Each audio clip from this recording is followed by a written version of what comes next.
Hey guys, welcome back. I hope you're having an amazing day. Let's get right into the stories. The first story is titled, I've Upgraded to First Class. Background: airline captain commuting to work, purchased a full fare first class ticket to get there. Lived in Atlanta at the time, domiciled in Houston, and commuted. Normally you could get a jump seat in the cockpit, but on this auspicious day, that was already taken. Pass riding wasn't an option because there were no seats in coach and only one in first. Pass riders can be bumped for fare-paying passengers, and I needed to get to work, so I plunked down my credit card and bought the last seat in first. Boarding has occurred, and I am peacefully in my seat, waiting for pushback. Cast of characters: me, commuting pilot; EW, entitled woman; FA, flight attendant; CPT, captain of the flight I'm on; EW, you are sitting in my seat. You'll need to move right now. Me, checks boarding pass. Nope, this is my seat. Not gonna happen. Sorry. EW, you're an employee. You're sitting in my seat. Move now. Me, may I see your boarding pass? Clearly there's been some mistake. EW, you may not see my boarding pass. I showed that when I boarded. I've upgraded to first class. Now move. Me, you'll need to resolve this with the flight crew. I'm a passenger. EW stomps off, resembling an irritated Dolores Umbridge, and returns with FA. FA, good morning, Captain. May I see your boarding pass? Me, sure thing. Shows boarding pass. FA, ma'am, that's his seat. He paid for it. EW, well then throw him off, dear. I've upgraded to first class, and that is now my seat. FA, I'll need to see your boarding pass, ma'am. EW, you will not. I showed it when I boarded. I've upgraded to first class. FA, how did you upgrade to first class? EW, I upgraded to first class. I'm more important than an employee. Now get him out of my seat. Someone has called the cockpit and the captain has left the flight deck to deal with this.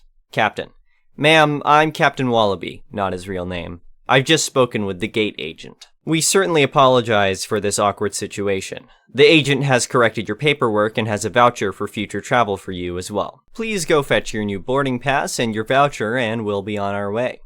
EW departs up the jetway, a triumphant smile on her face. The captain turns to the FA and says, prepare the doors for departure. The doors close. The captain returns to the cockpit, and as we push back from the gate, I can see the EW pounding on the glass next to the jetway. It was a nice ride to Houston. The coffee was wonderful. The next story is titled, Mother-in-law steals my inherited property and calls cops on me for trespassing on my land and gets me sent to jail. I was overjoyed when I inherited my uncle's house. It was the perfect place for my wife and I to start our lives together. However, my luck took a downward turn when my mother-in-law got involved. She managed to obtain fake documents claiming that she was the true owner of the house, which ultimately led to my arrest for gun possession, trespassing, and theft. As the police entered my home, guns drawn, and shouting for me to surrender, I was in a state of disbelief. I had never owned a gun and had no idea how it ended up in my house. Despite my protests of innocence, the police did not believe me. Matters only got worse when I discovered that my mother-in-law had convincing documents proving her ownership of the house. With my wife in a coma and no one else to turn to, I felt hopeless and scared that I would spend years in jail for a crime I did not commit. However, I was eventually released and sought the help of a lawyer friend. Together, we conducted an investigation into my mother-in-law's travel history and the fingerprint samples of the gun found in my home. To our surprise, we discovered that my mother-in-law had recently traveled to the country where the gun was smuggled in from, and the fingerprints matched hers, not mine. With this new evidence, the police finally started to believe my story and continued their investigation. After a long and difficult journey, the truth finally came out. It was revealed that my uncle had no connection to my mother-in-law, and the documents she had were fake. I was able to prove that I was the rightful owner of the house. Despite the relief I felt, I couldn't help but feel a sense of retribution towards my mother-in-law for the harm she caused me. So I decided to take matters into my own hands. I staged a break-in at the house and planted evidence that implicated my mother-in-law in a crime. I made sure to call the police and report the break-in, and when they arrived, they found the evidence and arrested her. Although I knew it was wrong, I couldn't help but feel a sense of satisfaction. As my mother-in-law's trial began, I was filled with a sense of victory. The evidence against her was strong, and it appeared that she would be found guilty. However, things took an unexpected turn when she revealed that she had hired a team of lawyers and private investigators who had uncovered some damaging secrets about my past. To my horror, I learned that I had been involved in illegal activities for years, and my mother-in-law had been gathering evidence against me all along. She had been waiting for the right moment to use it against me, and now she had the upper hand. I was facing a life sentence, and there seemed to be no way out. With my back against the wall, I refused to give up. I reached out to some old contacts and put together a team of my own, determined to uncover the truth and clear my name once and for all.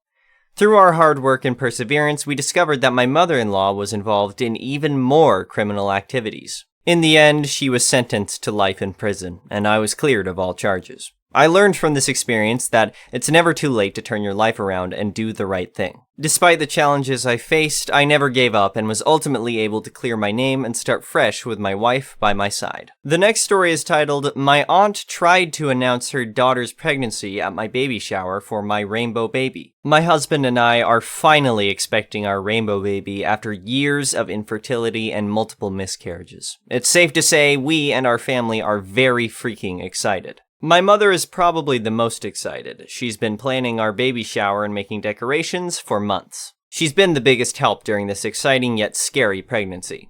A few weeks ago, my aunt told my mother and I that my cousin is pregnant. We are very happy for her. However, my aunt said their plan is to announce her pregnancy at my baby shower, since we're having a big party anyways. She said it's not a big deal and we both can share the day. I said absolutely not, because we have been waiting for this day forever, and it should be all about me and my rainbow baby. My mother is on my side and told my aunt that they better not announce anything at the party. My aunt dropped it and nothing else was ever said. Last Saturday was my baby shower. It was everything I've waited for. Everything is going good. No one has announced my cousin's pregnancy. When it was time for us to eat my cake, my aunt said, hold on everyone," and went outside to her car to grab something. That was the moment I knew something was up. My mother and I follow her outside, and my aunt decided to bring a cake announcing my cousin's pregnancy, and some presents for my cousin. My mother immediately told my aunt that she will not be bringing those back into the rec center, and they will not be ruining my day. My aunt started throwing a fit, screaming, "This is a baby shower, it's for babies. Cousin is having a baby too, so this day is about her too." My cousin now joins the screaming and says how pissed off she is that everything is always about me, and why do we always have to be happy for me? They would not stop screaming, so they were kicked out by the rec center's security. And half our family was upset that I wouldn't let her have a moment at my shower, so they left too. Now everyone is bashing my mother, myself, and Rainbow Baby on Facebook, group family texts, anything at all. The next story is titled, Messy Guest Trashed Their Room. I sent evidence of their messy lies home with them. Hey, today I did something out of nothing but pettiness, but I feel I've done the right thing in the long run. Don't get me wrong, this was done purely for my own satisfaction, but reflecting, I feel I'd want to know this sort of thing if I was in guest GF's shoes. I recently started a new job as a housekeeper at a popular chain hotel, and while I'm enjoying it, the vomit rooms from stag do's, etc. really irritate me. They always somehow manage to get it on the only carpeted area of the room, and it puts me behind schedule having to scrub out the carpet. This one room today really took it to the next level. Rubbish scattered about, food jammed down the sides of the bed, as well as vomit patches all over the room. It took a while to get through all the mess, but towards the end of cleaning, I found a birthday card addressed to the guest on the floor. The card was open and read, "Happy birthday, guest. I love you so much. Have a great birthday weekend away. I'm going to miss you so much. Love, Beth." I picked up the card to bin it, and when I closed it, I saw the front read, "To my amazing boyfriend on his birthday." My eyebrows immediately raised. I had just picked up multiple condom wrappers, seen the used ones in the bin, as well as finding a pair of used women's underwear and a torn dress in the sheets. I was originally going to throw the dress and underwear away, as they were both clearly torn beyond wear, and the guest had most likely intended for me to do that. But damn, I was mad about that vomit and crusty food. This poor girl has been cheated on by a man who trashed the hotel room, but luckily for her, he pissed me off.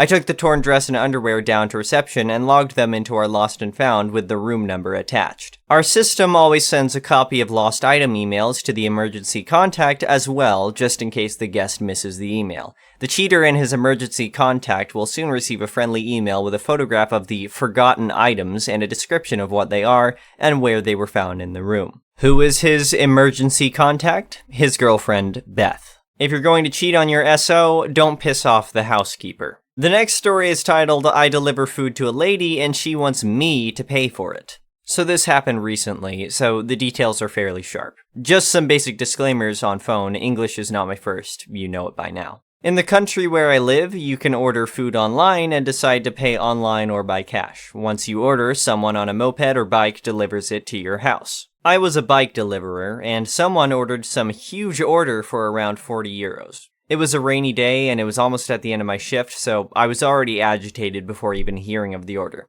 All the mopeds were already on a delivery, so I, on a bike, had to cycle 5 kilometers to her address in the rain. Once I get to her house, I'm soaked and even more angry because when I go up to the door, some random guy opens up.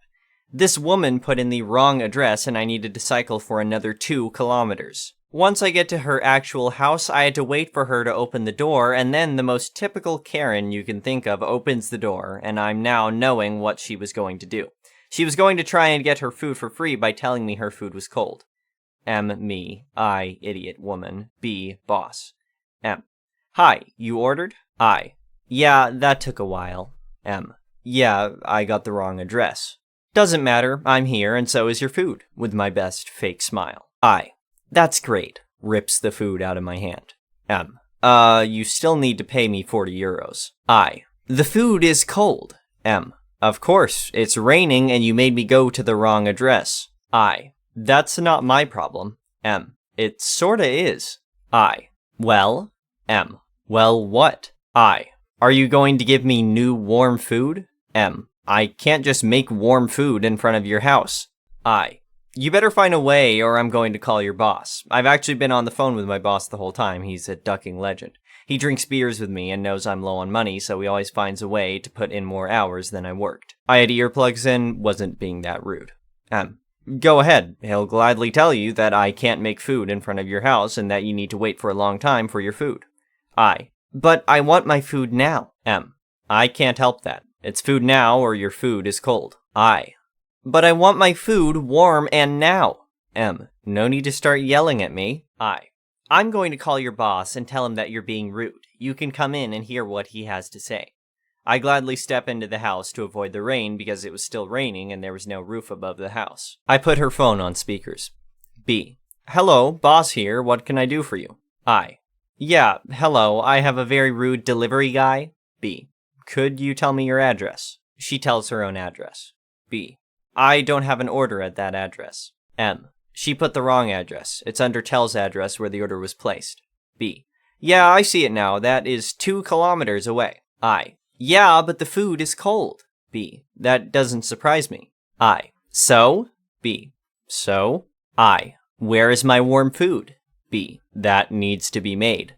I. How long will that take? B. About 40 minutes. It's really busy. I. But I want my food now. B. Can't do that, miss. M. Sorry, miss, but you're gonna have to wait. I. Boss, he also forced entry into my house? M. No, I didn't. I. Yes, you did. M. You invited me in. I. You made the whole floor wet. M. Yeah, it's raining outside. I. I'm not gonna pay for my food now. M. Well, this still needs payment. I. You're going to pay for it. M. No, I'm not. I. Well, I'm not either. B. Ma'am, calm down. I. No, you guys are attacking me. B. If you don't calm down, you're not going to get any food at all. I. Duck you. B. Me, get out of the house. Idiot woman, you're not going to get any food from us anymore. After I left the house, I took the food, by the way. The woman yelled some crap after me. The boss got back on the phone with me and told me I could eat the food, which was still sort of warm. Once I got back, he threw a beer at me and told me I could go. The lady called the store a couple of times and screamed at my boss. Hope I never see you again, idiot. The next story is titled, Karen Demands Free-Wrapped Scone as a Fly Touched It. Now, before I start, I'm not fully sure if this belongs here, so tell me if it's not. So, I go to a market with my mom any Friday that I can, and one day I'm managing the baked goods, and here comes Karen, haircut and all. As she's browsing our goods, she starts this conversation. Cast, me equals me. K equals Karen, M equals mom. K. A fly touched that scone, so can I just take it for free? Me. No, you can't, as we put cling film across our baked goods so flies can't touch them, and they only touch the cling film. K. But I saw it, so just give me the scone. The scone was literally 80 cents, by the way. Mom comes back. What's going on? Me. I was just saying... Karen cuts me off. K. A fly touched this scone, and I kindly asked to take it for free, and your kid snapped at me. Mom knew I wouldn't do that, so said the same thing I did about our scones being wrapped. K. But I literally saw it on the scone. That's when I had the genius idea to maliciously comply.